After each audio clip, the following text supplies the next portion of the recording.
Okay, so I just saw my beautiful, wonderful friend be pretty raw and vulnerable about her experiences.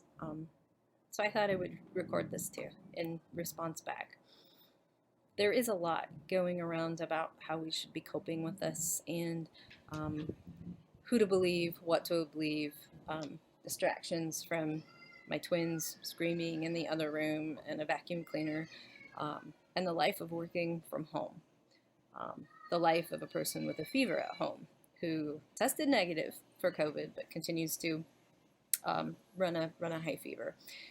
Here's what I've learned so far. First, we're all experiencing grief in our own way, and we all process that in a very different way. Not one way is right, not one way is wrong, and we are learning how to hold space for each other. And we haven't done that collectively as a whole probably ever in my lifetime. What I do appreciate, though, is that we are coming together collectively as therapists to say that we are human too. We can bear witness.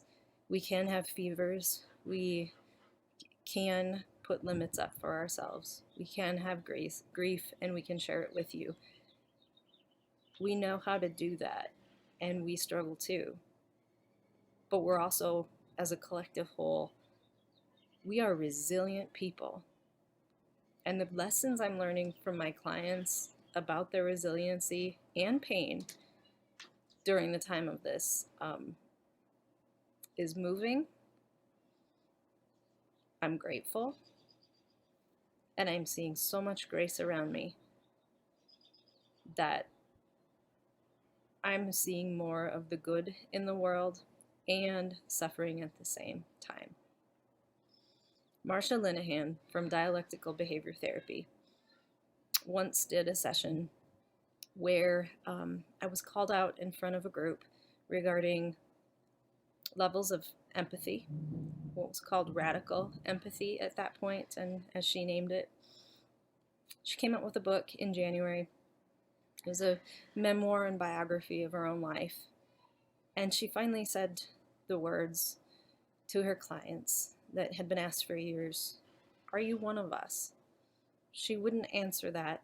And she said that she no longer could tolerate not saying those words directly to say yes. There is no shame right now that is worth anything for any of us, whether it's a client or a therapist. We are one, and we are coping, and we are doing the best we can with what we have in the amount of love and gratitude that I have in my heart for the grace, the goodness of people being kind to my family, of my clients who they affect me no less than I impact them. I am filled with gratitude. There are moments of fear, not many. There are moments of being annoyed and wanting this fever to go away. I can't control it. I can do what I can to manage it. And that's what we're all doing. I honor you. I think you're brave. I think you're strong. And I think it's also okay and necessary when we're weak. You can't do this the right way, but we can love each other.